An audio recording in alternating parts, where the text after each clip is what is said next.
Bismillahirrahmanirrahim. Assalamualaikum warahmatullahi wabarakatuh. Bacalah Al-Quran, fahami maknanya, hayati isi kandungannya, ayuh kita telusuri bersama.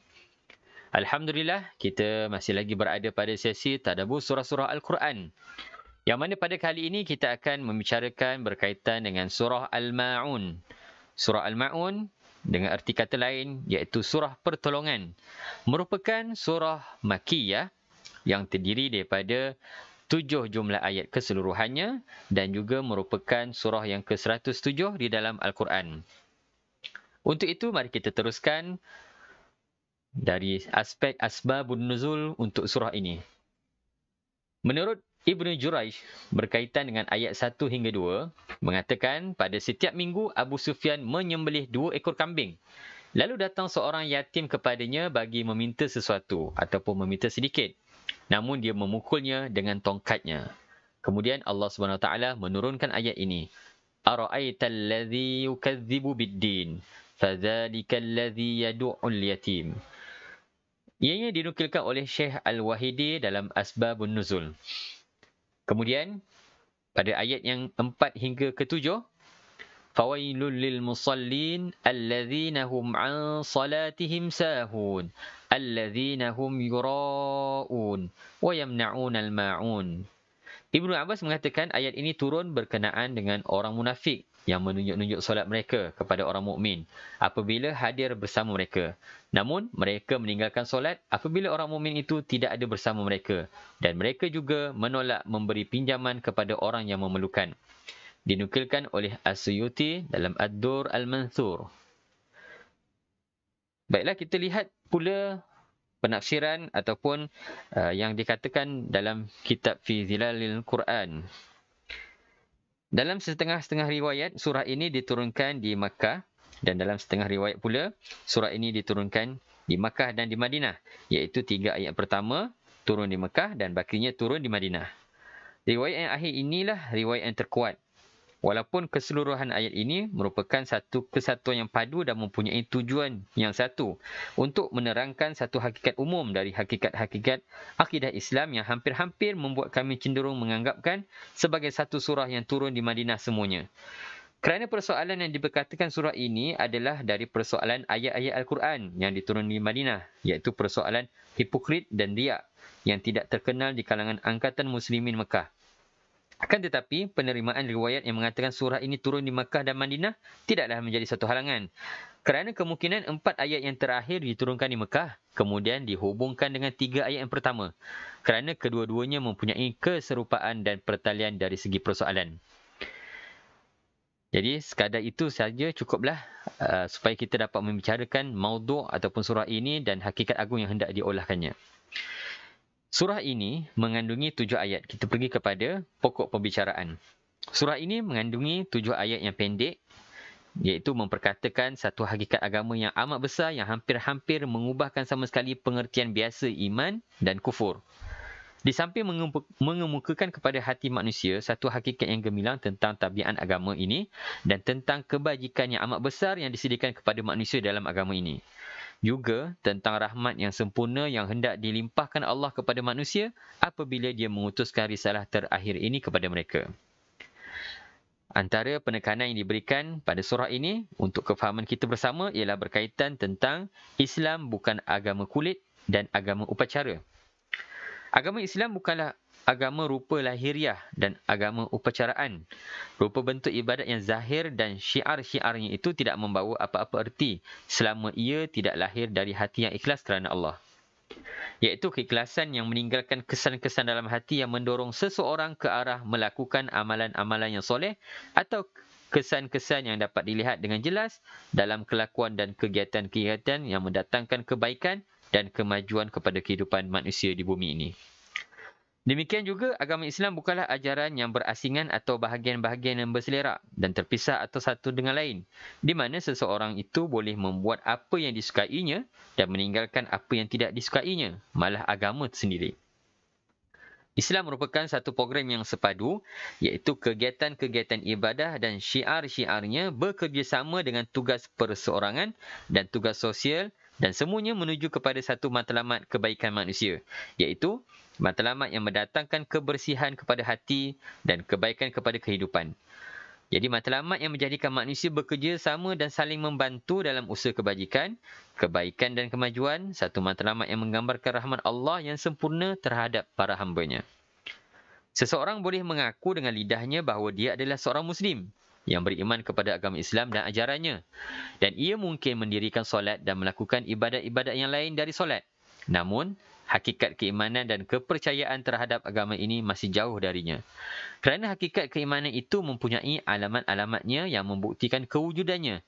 Selama alamat-alamat itu tidak wujud, maka keimanan dan kepercayaan pun turut tidak wujud walaupun lidahnya mengaku dan walaupun ia berbuat ibadat.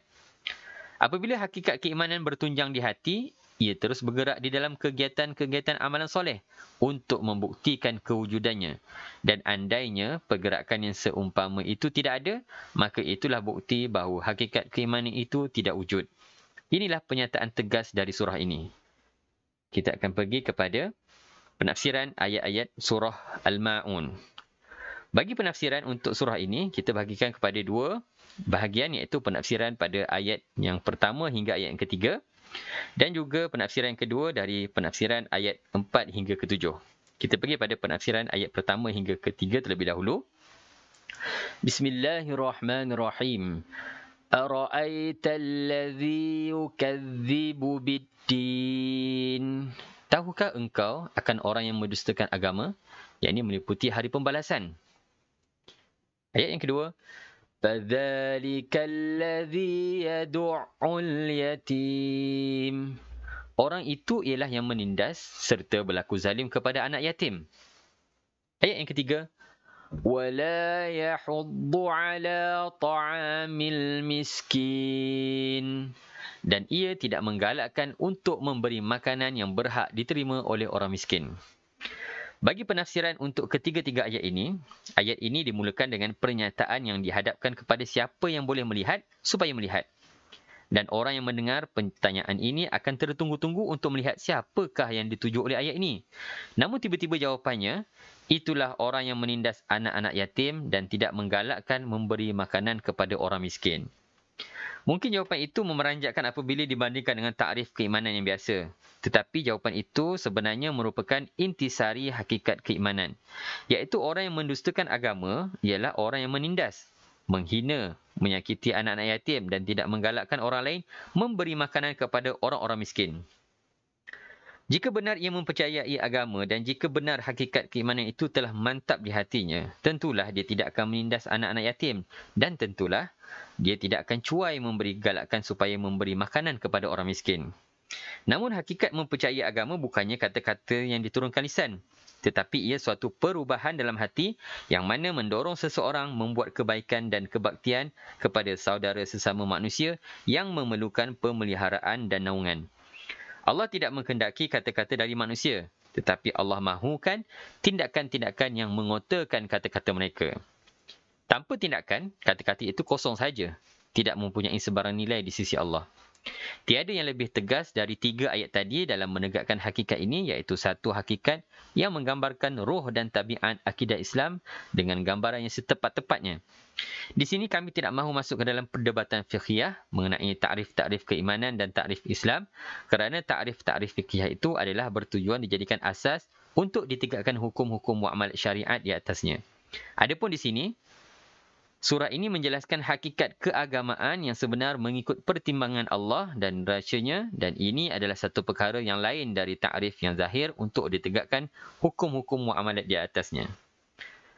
Seterusnya kita pergi pada penafsiran bahagian yang kedua iaitu ayat 4 hingga ke-7. Fawailul lil musallin. Kalau orang yang demikian dikira dari bilangan orang-orang yang mendustakan agama, maka kecelakaan besar bagi orang-orang ahli solat ataupun ahli sembahyang. Untuk ayat yang ke-5, alladzina hum an salatihim sahun, iaitu mereka yang berkeadaan lalai daripada menyempurnakan sembahyangnya. Ayat yang ke-6, alladzina hum yura'un, juga bagi orang yang berkeadaan riak, yakni bangga diri dalam ibadat dan bawaannya. Ayat yang ketujuh, وَيَمْنَعُونَ الْمَاعُونَ, dan orang-orang yang tidak memberi sedikit pun pertolongan kepada orang yang berhak mendapatnya. Itulah doa atau janji kebinasaan terhadap orang-orang yang melakukan solat sedangkan mereka lalai dari solat mereka. Siapakah orang-orang yang lalai dari solat itu?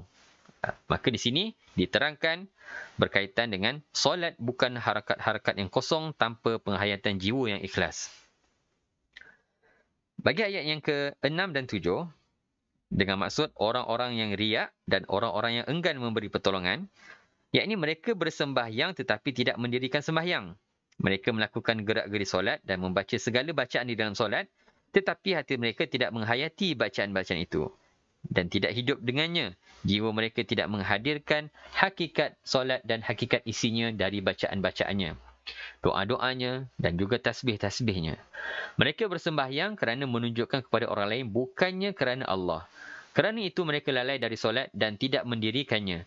Yang dituntut Allah ialah mendirikan solat, bukannya semata-mata melakukan gerak-geri solat.